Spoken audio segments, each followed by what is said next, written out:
Hey guys, welcome to Red's Projects. In this episode, I want to put the XG on the dyno. But before I put it on the dyno, there's a couple things I have to do to get it ready. First one is a change oil and filter. I got so excited last time fitting all the turbo stuff, I forgot to give the motor its first oil change. So fresh oil, fresh filter. I'm sure it'll like that. Second thing is I've got a little oil leak. You can see a little drip there. Pretty sure that's from my oil return line down there somewhere. Where is it? There on that fitting. So I'll just check that out. Maybe the flare isn't tight enough. I'll work that out later. And then third thing is these injectors are not going to make much more power than what they are already. They're just standard LS3 injectors. So I've got some bigger injectors over here, but I'll talk about them more when I get those guys out. But yeah, do those three things and then tomorrow we'll head over to the dyno. So let's get started. Alright, making some good progress.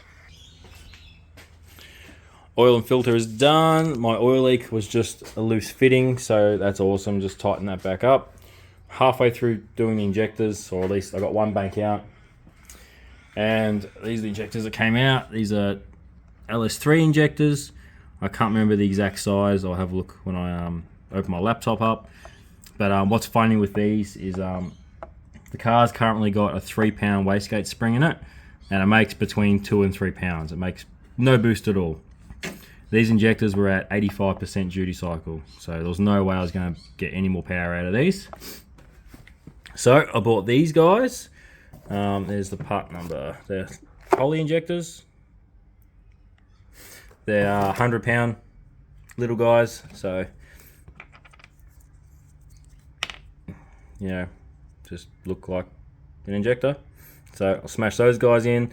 Great thing about this is that both these injectors are in the drop-down menus on the Holley software, so I literally just have to click those injectors, and I'm done. So I'll get them dropped in and we'll try and fire it up. Alright, new injectors are in. They look, exactly the same from here, but new injectors are in. I've already primed the fuel pump, no leaks or anything, so I'm pretty much ready to start it. Set you up over here. Zoom out a little bit. There we go. So the only thing I've done to the tune is change the injector in the drop-down menu and clear my learn table. So let's see how this starts, or if it starts and how it runs.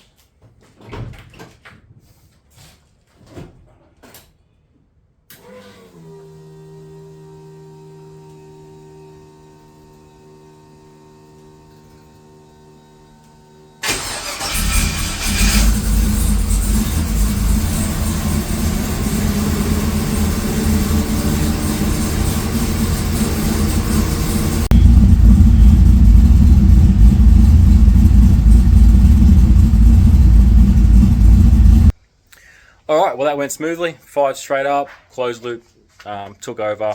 It was started pulling like 10%, and then it was like 13-14%. So I just let it run for a while on idle. Probably going to take it for a little drive just to collect some data and do some data logs and just get a head start on tomorrow. But really, that's it for today. I'll see you tomorrow when I'm bolting this car to the dyno. Alright, I'm here again at Down South Diesel, where Dan has generously let me use his dyno again. We are bolted on the dyno, ready to go, all set up. So this first run is going to be pretty soft. It's like I said, it's only got a 3-pound wastegate spring in it, and it's got very, very safe timing. And I've got a pretty aggressive intake air temp retard on it. So from what I've seen in data logs, the timing's quite low. So this will probably make less power than NA, and then I'll tweak it up bit by bit, and then we'll swap out the 3-pound spring for the 6 and go on with that. But this first run should be pretty disappointing, really, and I'll take baby steps from there.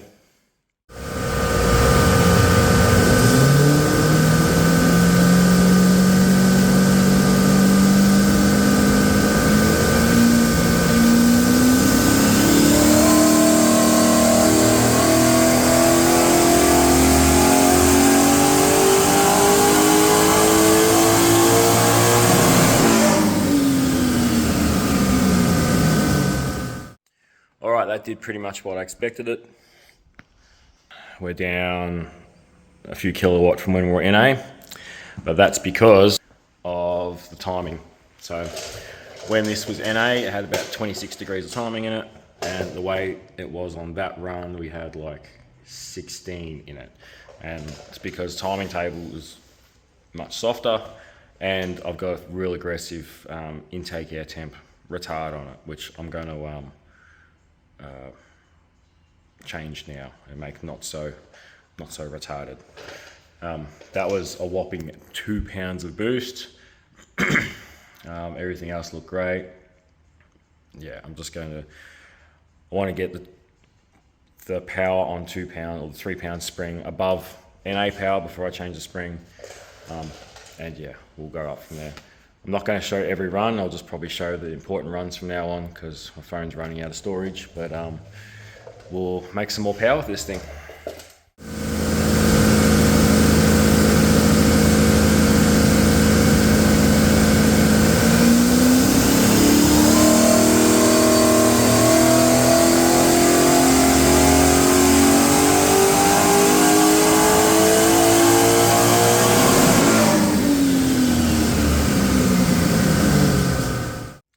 Alright, pretty happy so far. 288 just by adding some timing. So I've done a few runs to get to this point as well, I should say. On that run, down low on the rev range, we're at 20 degrees, up top we're like 22. So I just, my intake air temp retard, I backed that off a bit and added a couple of degrees in the table, and said we made a little bit more than NA power, so I'm happy at that point. I think it's time to change the wastegate spring and get some more boost into this thing.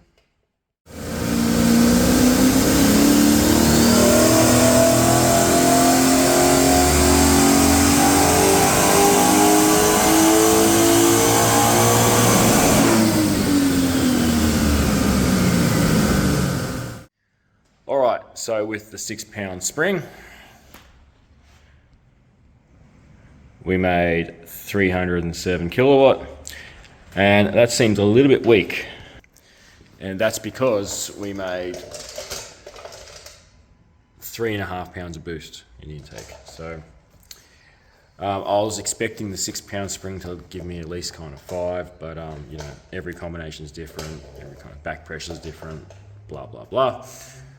My goals for today were to make more than 300 kilowatt. I'm not really chasing big numbers. The car was fun to drive on 270 when it was NA, so as long as I get over 300 and anything above that is a bonus. I'll wait till I have extra fuel pumps and the 85 and intercooler before I actually try and make some good numbers, but 3.5 pounds will not do. So I might put both springs in. This log looks great, like fueling looks good, everything, timing's roughly where I want it. So I might put both springs in, so I have the 3 and the 6, and hopefully that gets me close to 6 pounds. So I'll put both springs in, we'll make some more runs.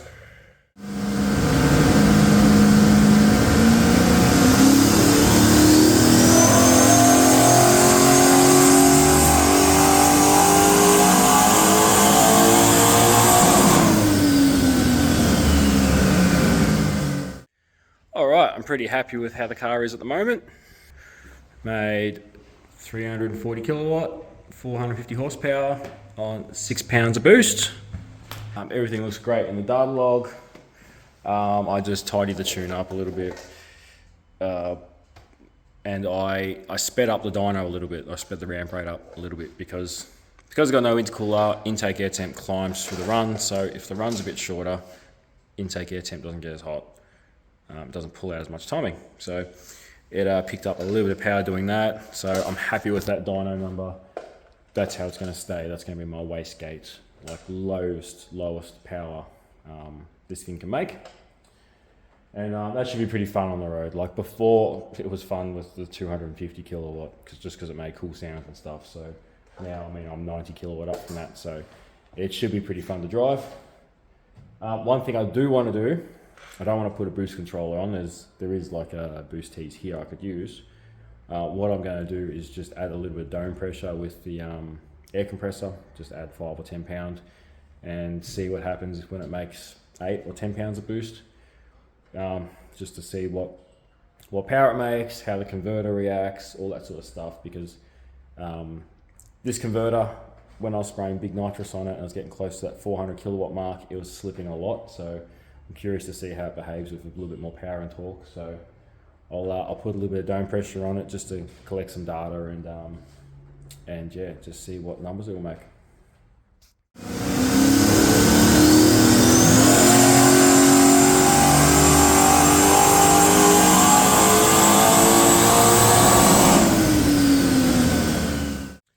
Alright, that responded really well. I put 5 pounds on the dome using the air compressor here and a regulator, and that made 370 kilowatt and just under 500 horsepower.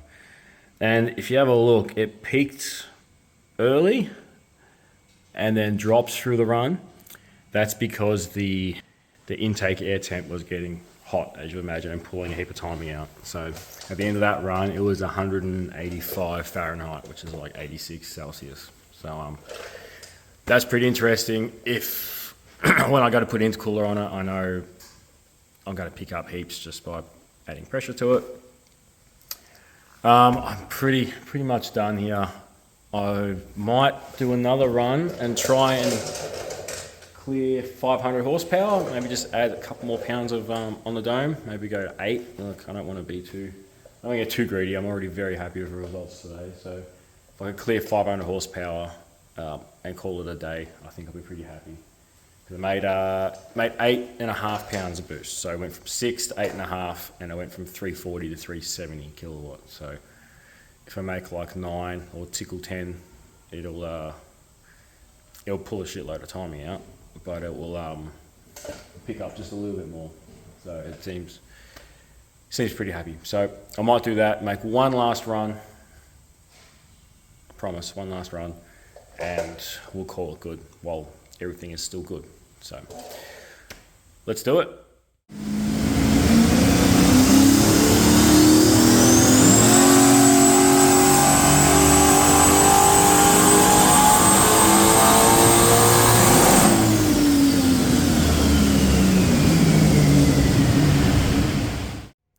All right, that's my final run of the day. That was 8 pounds of dome pressure, and that got us 384 kilowatt, 515 horsepower.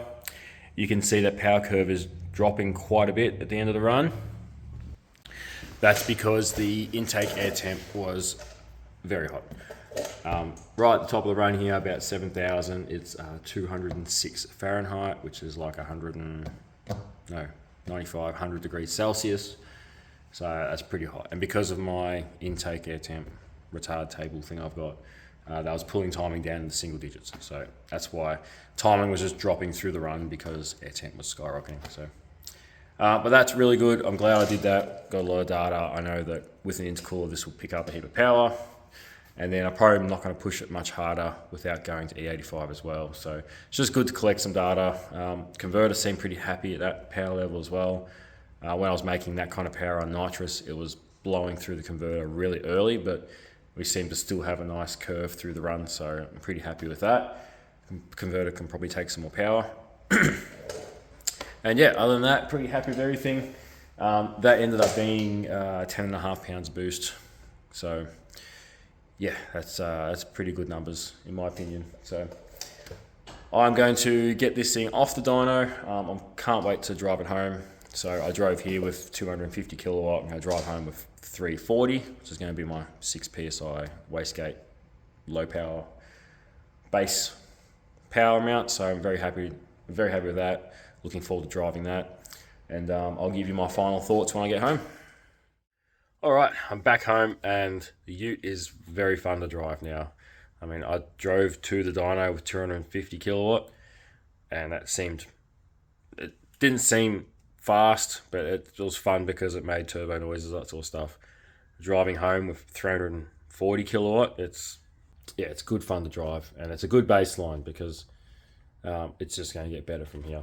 So reflecting on everything that happened today, I might have been a bit too conservative with my with stressing about the intake air temp and the retard I had for it and that sort of stuff. But I'm sure I've seen data logs of like turbo intercooled cars that run air temp as hot as what I'm seeing. So I could just be just a little bit too conservative, but I don't really need to push it that hard. It's making enough power to be fun, so I'm not that stressed. I prefer to make baby steps and leave more on the table for next time. I look forward to cruising this over the Christmas holidays and start collecting parts for the next modifications, which will definitely be an intercooler. Like I said, I'm probably going to put a water to air intercooler on it and start sorting out some better fuel pumps and fittings and fuel lines and stuff to run some E85, and then things will get a bit more serious then. So that's it for this episode. Thank you very much for watching, and I'll see you next time.